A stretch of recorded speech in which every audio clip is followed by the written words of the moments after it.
Hey Bronx, I'm Christine. I am Director of Transition Programs, and this is Laundry 101.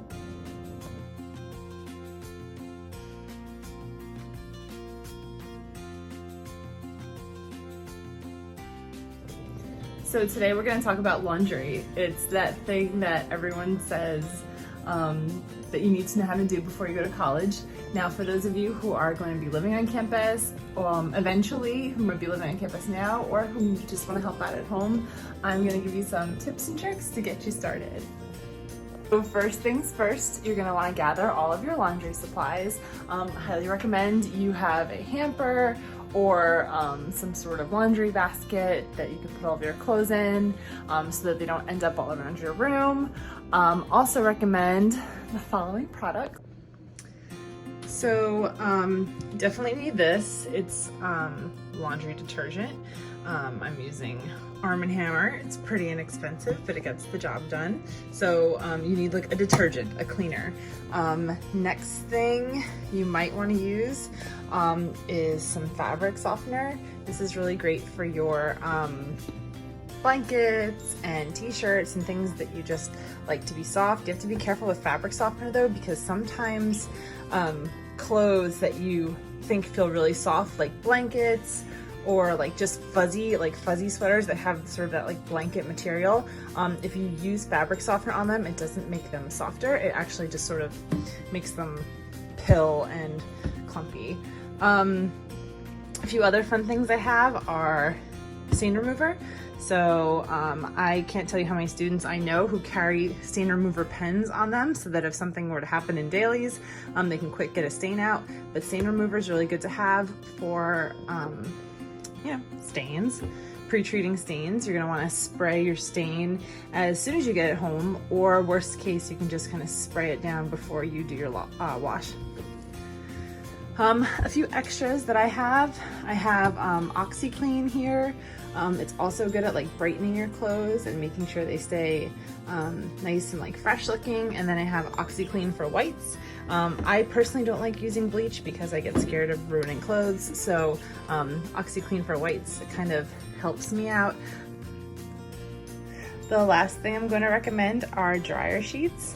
Dryer sheets are really important to have because they will keep your clothes from getting like static cling. So the dryers on campus and maybe at your home get pretty hot, and all that heat and the dry air can make your clothes have a lot of static charge. You don't want to have a whole like load full of dry clothes that are just gonna stick to you and crackle with the static electricity. So dryer sheets will keep that from happening. So the next thing I'm going to talk about is separating your laundry. Got lots of different colors going on in here. When I was growing up, I was always told you have to separate your whites from your lights from your darks. I'm going to tell you that I don't do that. I separate my whites out, but I kind of do all my colors and darks together because I've never really had an issue. One additional supply that you might consider is there are like these color blocker sheets that you can put in the washer. That's like a good catch-all. So if like you're really nervous about separating, you don't want to screw anything up, there are these like color catcher things that you can get at like Target or Walmart. And they just sort of, any like dyes that are in the water, they just sort of suck them up and they won't transfer to your other clothes. So right now what I'm gonna do is separate my laundry.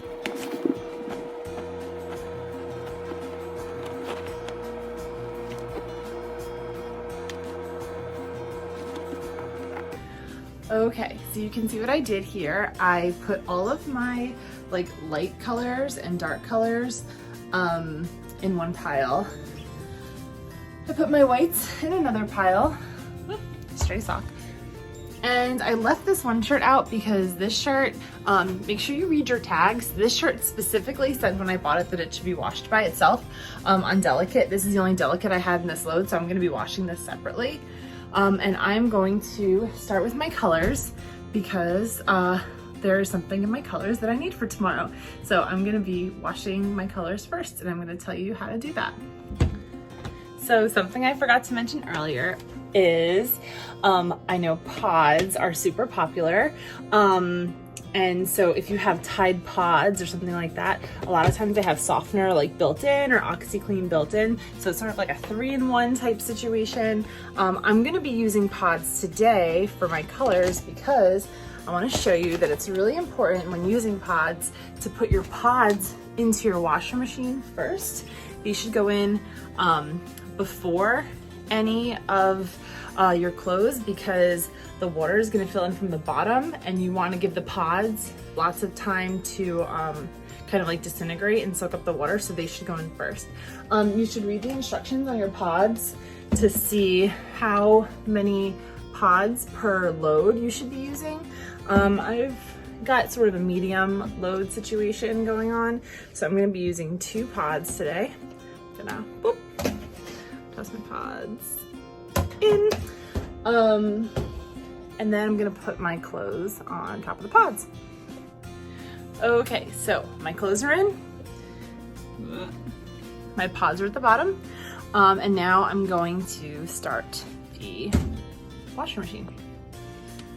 So I know my washer probably looks a lot different than the ones that are on campus or maybe even at your house.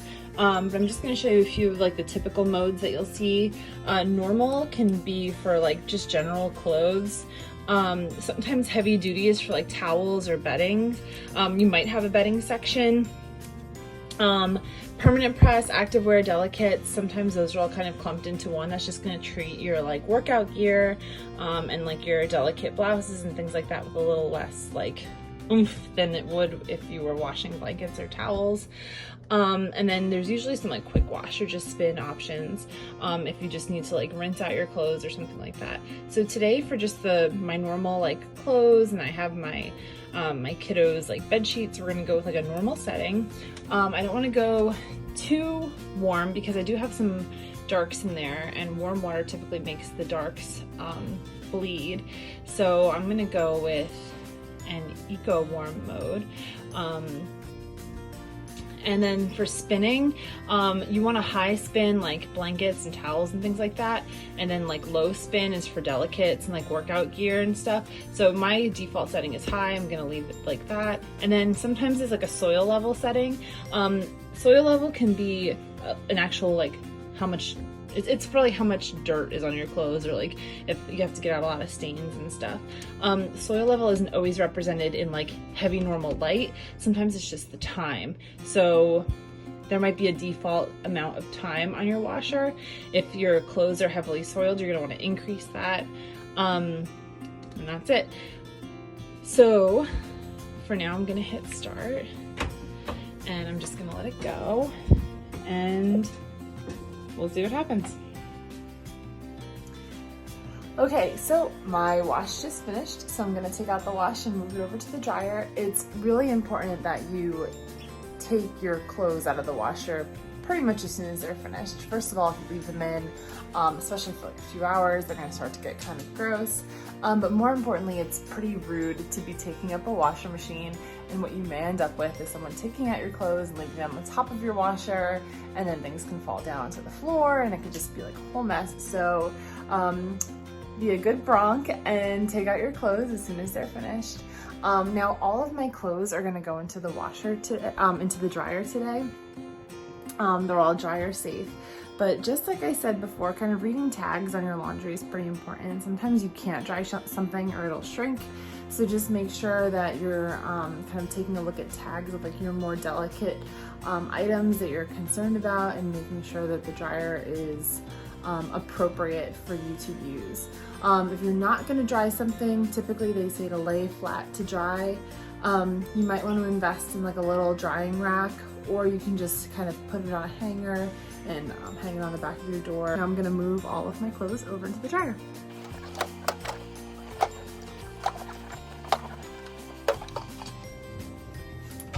Don't forget your dryer sheet, very important. So next piece of advice is to make sure that you check your dryer vent before using the dryer.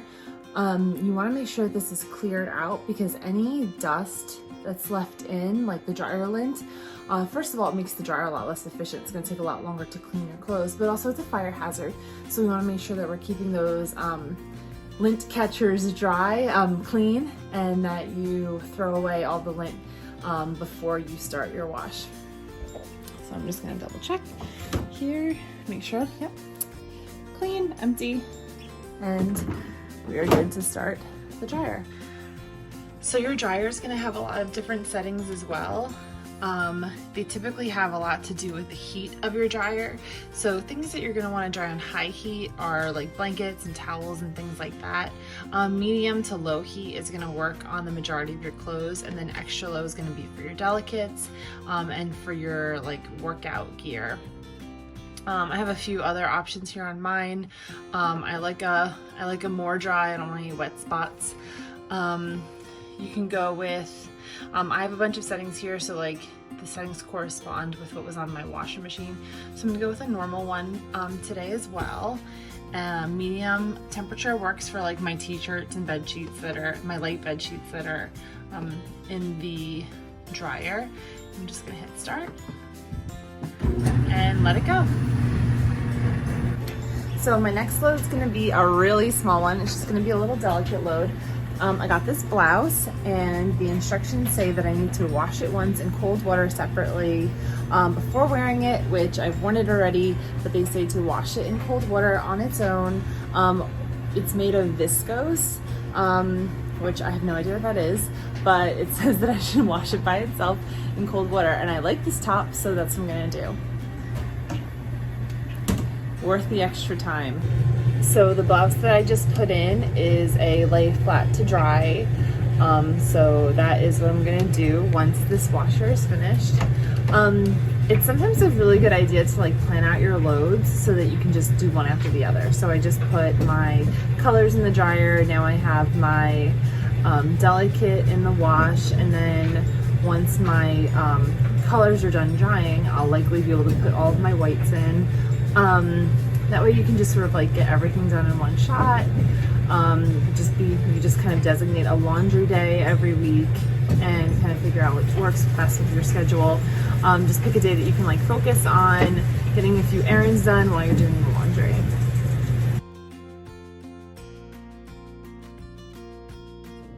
Okay, so clothes are dry. I took them out of the dryer, folded them. It's really a good idea to take your clothes out of the dryer as soon as they're finished. One, so you can free up the dryer for other people, but two, when clothes are warm, they're a lot easier to fold. I am not the world's best folder, so I'm gonna let you go ahead and Google some Marie Kondo folding methods if you are interested in some really efficient and effective ways to fold your clothes. But now I'm gonna do some whites, so I'm gonna toss all of my whites in. Whites are in. I'm gonna turn on my washer.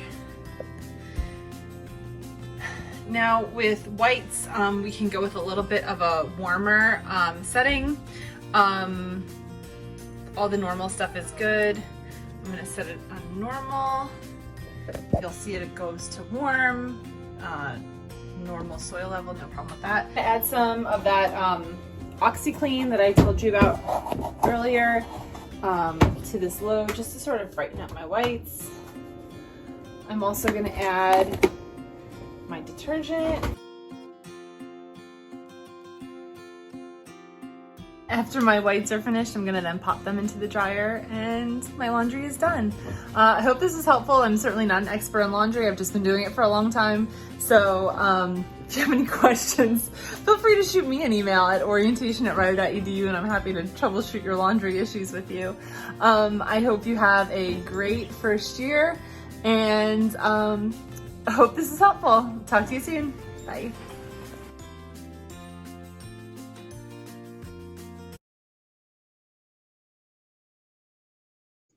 Hi, my name is Ira Mayo, and I'm the Associate Dean of Students. I want to talk to you about time management. Now, don't groan. I know a lot of people have talked to you about this, but it's a skill you really have to master if you want to be successful in college. Time management is the ability to manage academic, work, family, social, and health obligations in an efficient and effective way. You've got a lot of stuff going on, and you've got to juggle a lot of balls to keep things moving. This is the best way to do it. And for you that are just starting college, the academic time management is particularly important.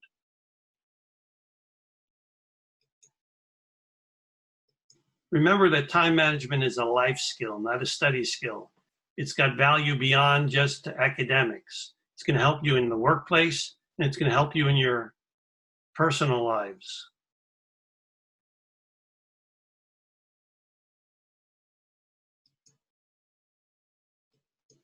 When it comes to time management, goal setting is critical. And goals are divided into 3 types. There are the long-term goals. I've got a 25-page paper due in a month. Am I going to start that the night before or even the week before?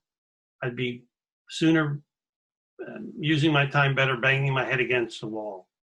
Get that goal set to start it a month before. There are the medium-term goals. My first speech is due in 2 weeks. I can start now by getting my topic together and getting my resources together. And then there's the short-term or most urgent goals. I have a lab on Tuesday. My report is due on Thursday at the next class. I've got to get that done immediately. The key, of course, is planning. You have a number of tools at your disposal, like your cell phone or tablet. You have to-do lists. Those are very short-term. As you do things on the to-do list, you cross them out. Those are typically a day or two worth of tasks. You have a weekly planner, much like the lab report. That should be something that you keep faithfully. And then the minimum amount, in my opinion, of planning you have to do is 2-week planning, medium term. And then, of course, there's the monthly planner. We talked about that 25-page paper due in a month. Set realistic timeframes for whatever it is you're planning. If something's going to take you 3 hours, don't plan for it to be studied for half an hour. You've got to really manage the time in a realistic way. Here are some tips for planning. Try to plan at least 2 weeks at a time. Make sure you schedule your fun and social activities, of course, around your academics and your classwork, but schedule some fun time. Don't just plan the papers, the lab reports, the book readings, plan everything. As you cross off completed tasks, you'll find it's really motivating in and of itself to say, this is done, this is done, this is done.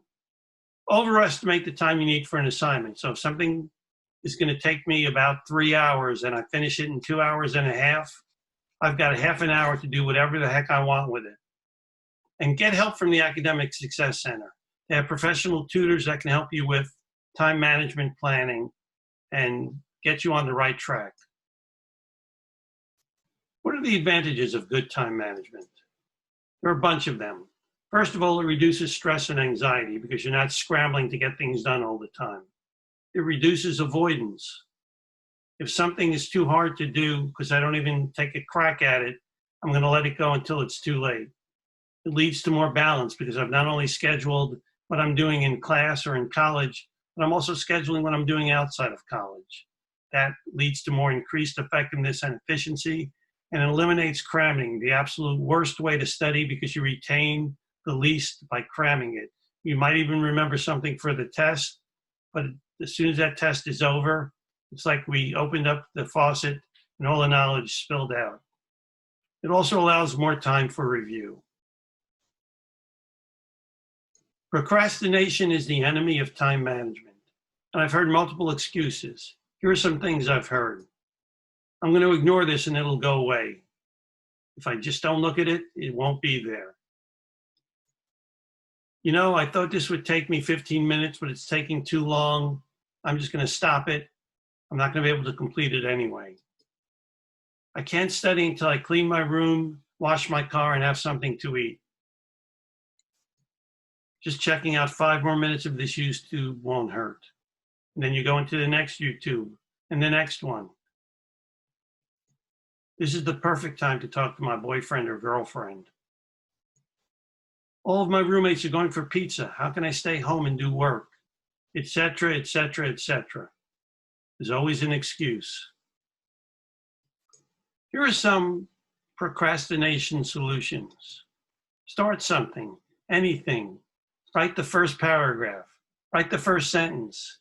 Once you get started, the adrenaline will take over and you'll start moving. The momentum will get you going. Reward yourself for starting. have a wrapped Snickers bar right there and say, if I can get 2 paragraphs in, I'm going to eat that Snickers bar and not share it with anybody. That would get me rewarded. Take a big task and break it up. So you've got a 25-page paper. I'm going to do at least 5 pages the first week, 5 pages the second, and then by the time you realize it, you've got the whole paper done.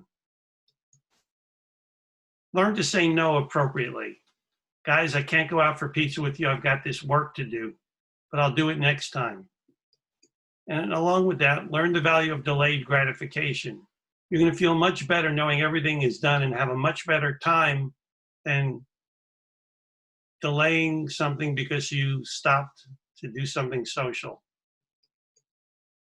And make sure you're organized, because organization is the key to time management. Remember, failing to plan is planning to fail. There are many different ways to time manage, but the two that have helped me the most throughout my college career are definitely a planner and Google Calendar. Each student is different, and as you make your way through your first year of college, you start to learn more about yourself and see what works best for you. By writing everything down, such as your assignments, due dates, and when you have classes, it allows you to visualize everything instead of keeping it all in your head and getting overwhelmed. Another thing that's really helpful is the Google Calendar app. You get notifications and reminders when things are due or when you have someplace to be. This allows you to be calm in a hectic college life. Time management is really important because, as I'm sure you've heard before, high school and college are completely different from each other. Your professors are not going to constantly remind you when you have assignments due or when tests are. That's completely your responsibility. Having good time management skills allows you to be productive and efficient, and most importantly, it's a skill that you can use throughout your entire life.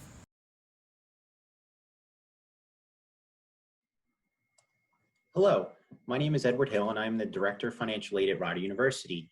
And some of the things I wanted to talk to you about today is some important things to remember when it comes to student loans and budgeting.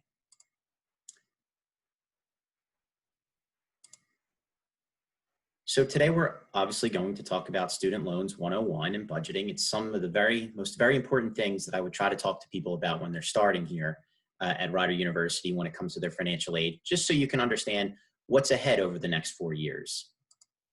So when we talk about student loans, we talk about Stafford loans and maybe private loans or Parent Plus loans and things like that. Basically, financial aid that is self-help to you, but they are in the form of loans, and they will have to be paid back.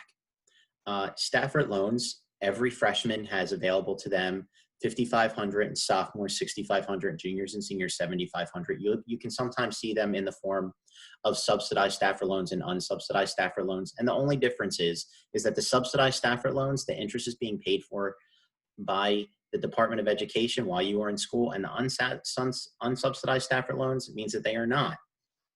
Some of the private loans that we're talking about here, basically, we have a list of lenders that we actually work primarily with. It is on our site. If you go to rider.edu and type in ELM Select, ELMSELECT, you'll be able to see those. And that's what's considered a private loan. It's an education loan that is for school. There is also the Parent Plus loan. It is a loan taken out by your parents, and it is paid back by your parents. And they can apply that on the FAFSA under the parent account. So usually when you graduate, I just want you guys to understand that over the course of 4 years, you're usually racking up about roughly, if you use all of your Stafford loan eligibility, about $27,000 for federal money. And if you go 5,000 times 4, about 20,000 in private. So when you graduate Rider, you could be looking at an average of $47,000 in student debt. And that's something you have to think about. Where's your next move after college? What it kind of looks like is your $27,000 from your Staffords. It pays over 10 years, 120 months, and you're looking about $280 a month for your Stafford loans. And for your interest rates for your $20,000 that you borrowed in the private loans or your Parent Plus loans, even though they're in their parents' loans, sometimes parents do require the students to help pay that back. You're looking at $240.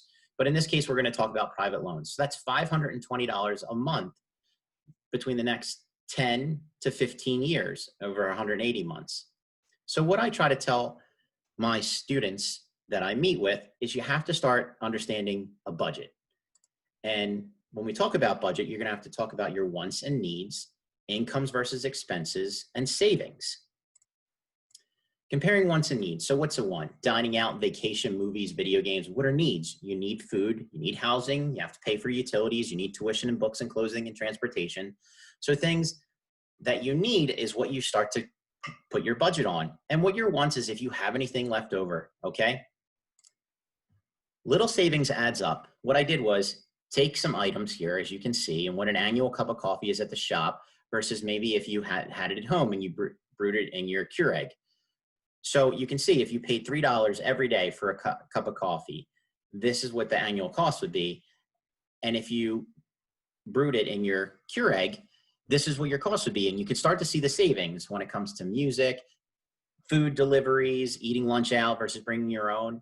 So that monthly savings, adds up, and it helps you when you're going to pay that money back that you have for your student loans. And that's a total annual savings there. So remember what you need to ask yourself. Do I have it today? What will happen if I don't buy it? Do I really need it? And have I managed without it this long? Can I continue to do so?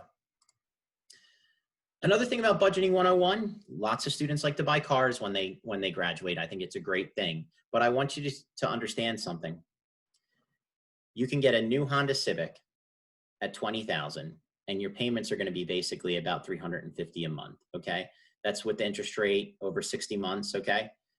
You buy a 5-year-old car, your cost is $10,000, your payments are only $195 a month over 60 months. You can see the difference is about $155 and it shows your total annual savings. And again, every little bit helps when it comes to understanding what you can budget for because you will be having to pay back those loans that you took out for school. Basically, this is just a sample budget that you guys can look over. It shows what income is. Obviously, we understand what our income is and our fixed expenses and our savings and retirement and just for fun. And this is how I kind of utilize my budgets here. And that's what I suggest for you guys to do. And then always monitor your budget, okay? You want to commit to it. You want to track your expenses, make your choice to save and start saving for the short term and the long term. Always go back to it if you need to. It's always important to go back to your budget and see if you can't commit to everything, what you can do to fix that. Maybe once every 3 months. Start saving now. Saving $1 a day, as you can see, this is what happens if you have about 5% interest rate. I know that's kind of high, but you can kind of see what would happen if you started saving now. And this is what it would actually be worth after a year or 5 years, 10 and 30, just something that it's never too early to start saving your money. So I know this seems to be quick, but this is something that I always think is most important for students to know. So in recap, loans. It's always important to stay on top of what you borrowed, know what you borrowed, and budget. It's always important to start a budget and start saving today. Again, $1 a day makes a difference in a year or 10 years down the road. I hope you all have learned a little bit about this. And if you ever have any questions, please don't hesitate to come visit us in our financial aid office. Thank you and have a good day.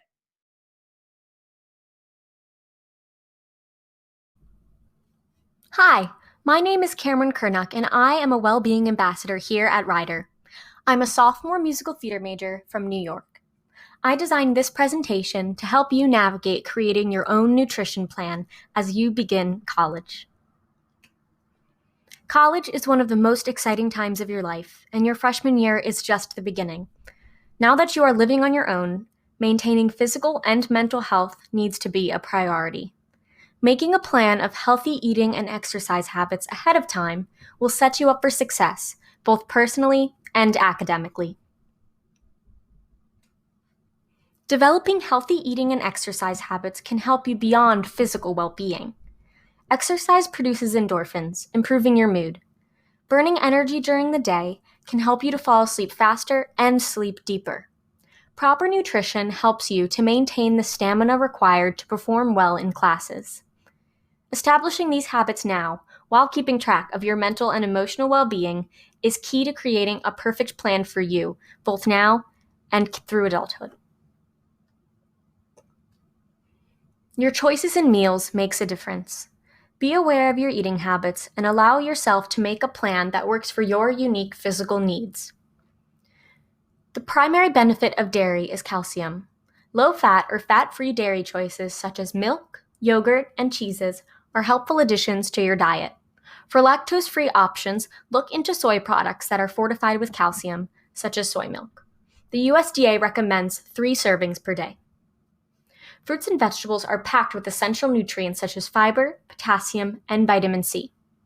The USDA recommends about 5 servings per day. Grains are necessary for B vitamins, iron, and fiber. Choosing whole grains such as wheat, rye, or barley ensures that you are getting the proper nutrients for a well-balanced meal. The USDA recommends 4 to 6 servings per day. Protein is necessary to produce energy. Choose lean protein when possible to protect cardiac health, and add variety with snacks such as nuts or cheeses. Plant-based protein options such as tofu, quinoa, or nut butters are great additions as well. The USDA recommends about 6 servings per day.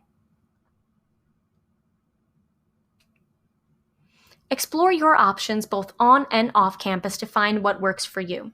There are many options on campus, such as Dailies, Cranberries, Swigert, and Starbucks.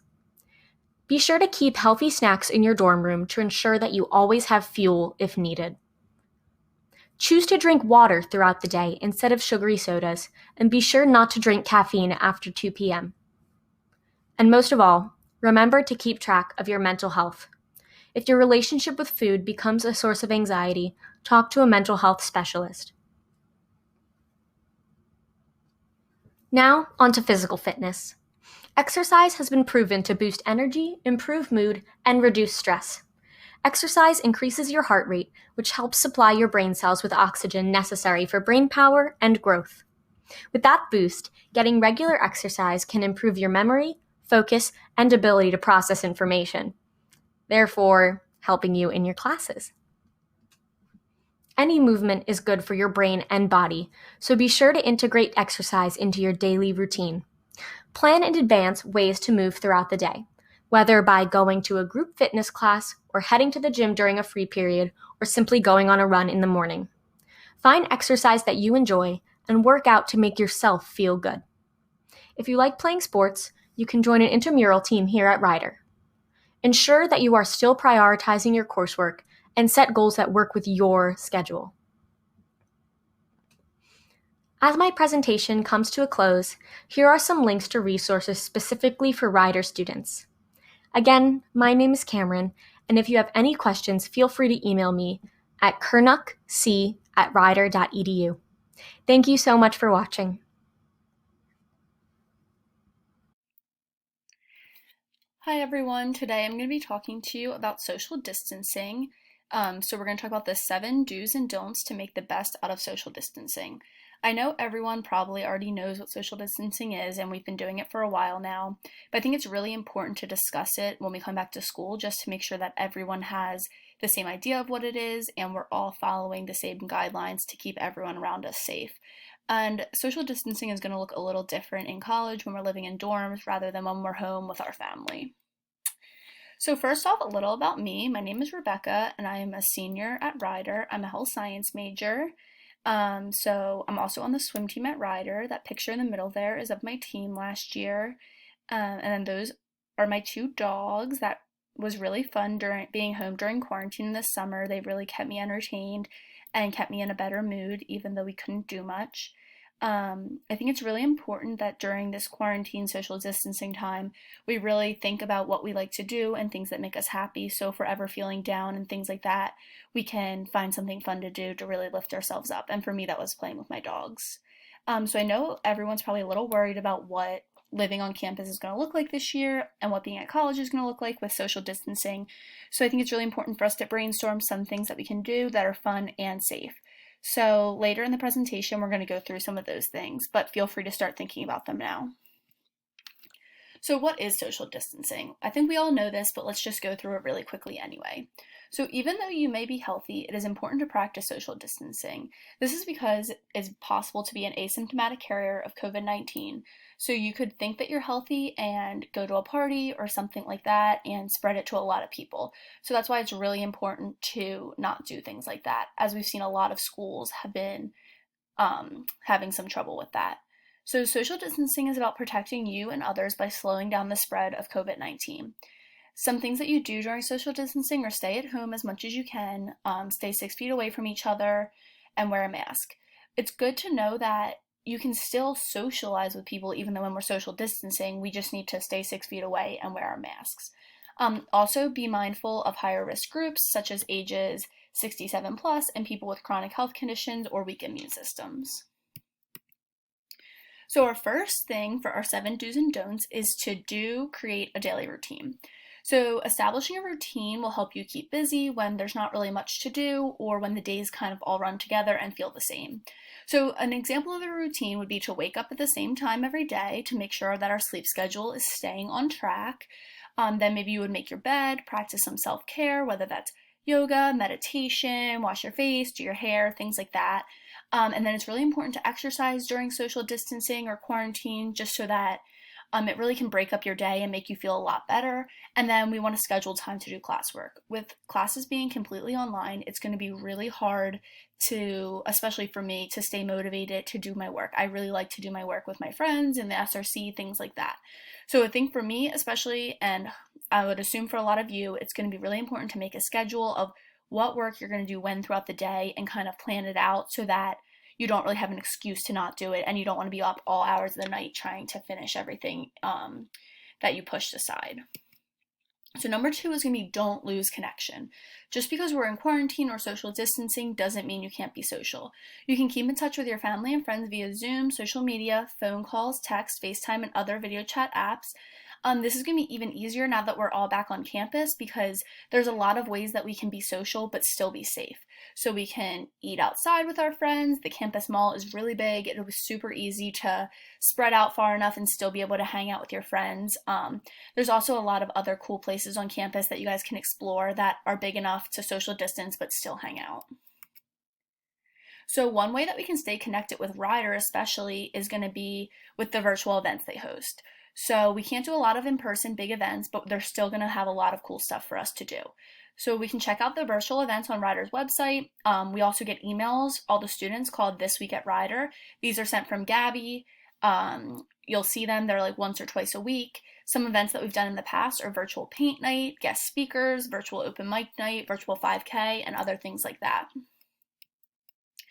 So number 3 is do exercise. As I said before, exercise can really help you feel better throughout the day, especially in a time when a lot of people are feeling anxious and depressed.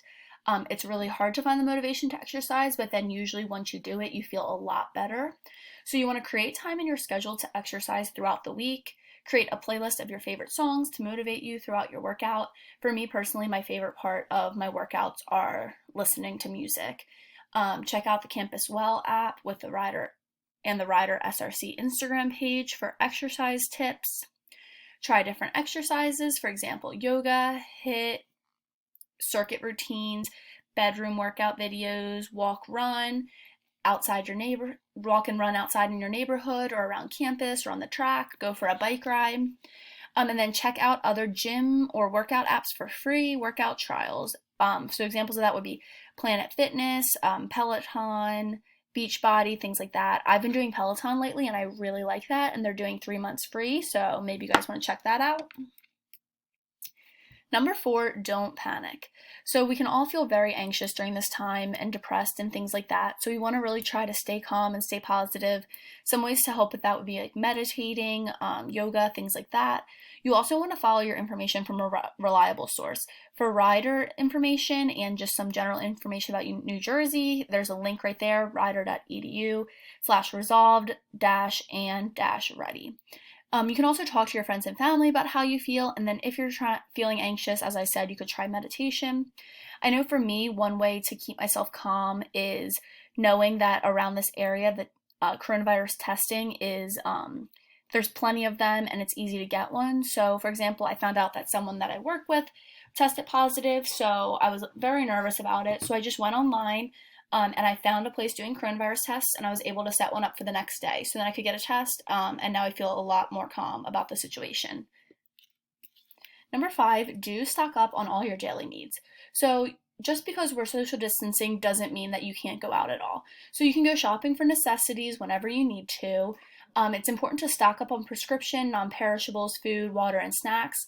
This is especially important if you're living in a dorm because you never know when you could come in contact with coronavirus. And then if you do have to quarantine where you can't go out at all for 2 weeks, you're going to want to have some of your favorite snacks and things like that. You also want to make sure you're taking precautions when you go outside by wearing a mask. You could also try a grocery store with delivery services. I know there's a lot of grocery stores that do that, and then also on campus itself, they're doing delivery. So if you don't feel comfortable eating at one of the tables, you can pick the delivery option. You also want to order your groceries or food items early to avoid long waits. I know it's getting a lot better than the beginning of the pandemic, but I've noticed if you get up early and go to the store, it's a lot less crowded, and then if you go later at night, it's also a lot less crowded. So that's just something to keep in mind. Ryder also has a food pantry that's available. So the woman that runs that is Sue Pearls. So feel free to look up Ryder Food Pantry or look up Sue Pearls, and you could send her a quick email and she'd be happy to explain what they do there. 6 is don't shop online. So when I say don't shop online, I don't mean don't do it at all, but we want to be cautious of our budgets during the pandemic because it's really easy to just kind of be bored and try to shop online to make yourself feel better, and we don't want to do that. So we want to monitor spending habits on online websites such as Amazon. I know for me this was tough. Shopping can become a coping mechanism, so if you're feeling sad or bored, you might just start shopping, so you need to really watch out for that.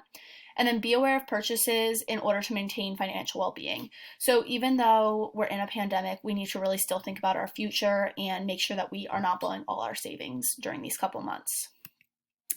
And then number 7 is do catch up on all the things you've wanted to do. I know for me, I'm kind of happy that I'm going to have a lot more time than normal. I'm going to have less swim practices, less classes, things like that. So I'm really going to be able to go to a lot more events and things like that Ryder hosts that I've never been able to go to before. So really make the most of your free time. You can start a new hobby, read a book, organize your closet, start a DIY project, create a blog, develop a new skill, anything like that. So I was brainstorming some safe ways to socialize on campus. So what I came up with was plan a picnic on the campus mall with a few friends. We're really lucky in New Jersey, it stays warm longer, like usually till the middle of October, so you can enjoy the summer sun on the lawn. Play a low-risk game such as tennis. Tennis is great because you can still talk to your friend, but you're very far away from each other, so you're really at low risk. We can spend time around the fire pits on campus. I was just walking around today. There was a bunch of Adirondack chairs set up that you can sit in a circle, things like that. And then have a meal in one of the new outside seating options under the tents, which are super cool. I love eating outside, so I'm really excited about these. So that's the end of my presentation. Thank you guys so much for listening. Again, my name's Rebecca. My email is green, greenre, @ryder.edu. If you have any questions or you just want to chat about well-being and kind of settling into college, feel free to email me. Have a great day, everyone. A good rule of thumb is using 3 before me. That means using 3 avenues before emailing your professor. But when you do need to contact your professor, here's how to do it without being annoying. Messaging your professor, make sure that you're using only your Ryder email. Make sure to provide specific information in the subject line. When you're reaching out to someone, they should be able to get a general idea of what the message is about by just reading the subject line. If you're reaching out to someone you don't know, like a professor in the first week of classes, make sure to provide even more specific information, perhaps the class you're from and the section. Be professional in the greeting you choose. Good options include dear, hello, or hi. The title you use communicates respect for your professor. The easiest way to go about this is to address them by professor, but you can always call them doctor if they have a PhD. If you want to find out the distinction between professor and doctor, go to the Ryder website and search their name, or check out their syllabus on campus. Make sure that you spell their name correctly. If they've reached out to you previously, you can address them with the name that they signed off with. It never hurts to say something nice, such as, I hope you had a good weekend. If this is the first time you're contacting your professor over email, introduce yourself. Say something distinctive such as, I'm in your CSC 120 class. Next is the whole reason you're emailing your professor. Concisely state what you need from them. If it's going to be too complicated, ask them if you can stop by their office hours for more information. It's never a bad idea to briefly list some of the steps you have already taken to try and answer a question, such as asking a classmate or checking the syllabus. Politely state your request. For example, if you're asking a question, you can say, if you'd let me know at your earliest convenience, I'd really appreciate it. Wrap up your email appropriately. Here are some good options. Warmly, best. Thank you so much. Looking forward to hearing from you. Use a professional signature. You can set this up automatically to appear at the end of each email. Some things you can include in it are your major and class year or important leadership positions. Proofread your messages and have proper spelling, punctuation, and grammar. Be polite, positive, and friendly, and always remember to say thank you. Be brief. Give the recipient some time to answer, but don't be afraid to follow up. Don't overuse exclamation points. And don't use acronyms like WTF, LOL, or see you later. The relationship between you and your professor is a professional one, so communications with them should reflect that. It's not the same as casually texting your friends, so you should be polite and courteous and show that you're a serious student.